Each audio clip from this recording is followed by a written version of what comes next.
Hi, ഞാൻ doctor Deepthi, Ahalya woman and children ഹോസ്പിറ്റലിലെ consultant ഗൈനക്കോളജിസ്റ്റാണ്. ഞാൻ സംസാരിക്കുന്നത് പ്രഗ്നൻസി സമയത്ത് എടുക്കേണ്ട സ്കാനുകളെ പറ്റിയിട്ടാണ്. മിനിമം നമുക്ക് ഒരു 4 സ്കാനുകൾ പ്രഗ്നൻസിയിൽ എടുക്കേണ്ടതായിട്ടുണ്ട്. അതിൽ ആദ്യത്തെ സ്കാൻ എന്ന് പറയുന്നത് dating scan or early pregnancy സ്കാനാണ്. ഈ സ്കാൻ നമ്മൾ ഒരു 8 വീക്ക് സമയത്താണ് എടുക്കേണ്ടത്. ഇത് എന്തിനാണ് എടുക്കുന്നതെന്ന് വെച്ചാൽ നമ്മുടെ ഈ ഗർഭം ഹെൽത്തി ആയിട്ടൊരു ഗർഭമാണോ, അത് ഗർഭപാത്രത്തിനകത്ത് തന്നെയാണോ വളരുന്നത്, ട്യൂബിലൊന്നും അല്ലല്ലോ വളരുന്നത്, അതേപോലെ കുഞ്ഞിൻ്റെ ഈ ഫീറ്റസിൻ്റെ ജസ്റ്റേഷൻ ഏജ് അനുസരിച്ച് നമ്മുടെ expected date of delivery calculate ചെയ്യാൻ വേണ്ടി കൂടിയാണ് ഈ സ്കാൻ ചെയ്യുന്നത്. അടുത്ത സ്കാൻ എന്ന് പറയുന്നത് 3rd മന്തിലുള്ള സ്കാനാണ്. അതായത് ഒരു 11 to 14 വീക്സിൽ ചെയ്യേണ്ട സ്കാനാണ്. ഇതിന് NT സ്കാൻ അഥവാ ന്യൂക്ലിയർ ട്രാൻസ്ലൂസൻസി സ്കാൻ എന്നാണ് പറയുന്നത്.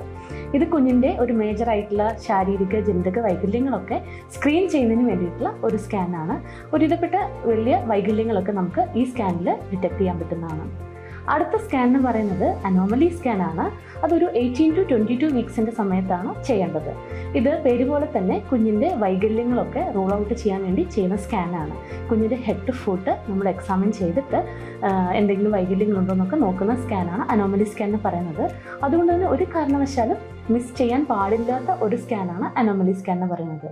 അടുത്തത് തന്നെ ഗ്രോത്ത് സ്കാനാണ്. ഒരു 28 വീക്സിന് ശേഷമാണ് നമ്മൾ ഗ്രോത്ത് സ്കാൻ ചെയ്യുന്നത്. കുഞ്ഞിൻ്റെ ഗ്രോത്ത്, അതുപോലെ കുഞ്ഞിൻ്റെ കിടപ്പ്, കുഞ്ഞിന് ചുറ്റുമുള്ള ആംനിയോട്ടിക് ഫ്ലൂയിഡിൻ്റെ ലെവൽ എത്രയുണ്ട്, അതുപോലെ കുഞ്ഞിനുള്ള രക്തയോട്ടം, മറുപിള്ളയുടെ സ്ഥാനം, ഇതെല്ലാം നോക്കുന്നതിന് വേണ്ടിയിട്ടാണ് ഈ ഗ്രോത്ത് സ്കാൻ ചെയ്യുന്നത്. ഈ ഗ്രോത്ത് സ്കാനിൻ്റെ കൂടെ തന്നെ നമ്മൾ ചിലപ്പോൾ ഡോപ്ലർ, അതായത് കുഞ്ഞുങ്ങളുടെ രക്തയോട്ടം കൂടെ നോക്കാവുന്നതാണ്. ഇത്രയും സ്കാനുകൾ, അതായത് 4 സ്കാനുകൾ നമ്മൾ നിർബന്ധമായിട്ടും ചെയ്യേണ്ടതാണ്. ഓരോ പ്രഗ്നൻസിയും ഓരോ ഡിഫറെൻറ്റ് ജേർണികളാണ്. സോ ഓരോ റിസ്ക് അനുസരിച്ച് നമുക്ക് കൂടുതൽ ഫ്രീക്വൻ്റ് ആയിട്ട് ചിലപ്പോൾ സ്കാനുകൾ ചെയ്യേണ്ടി വരാം.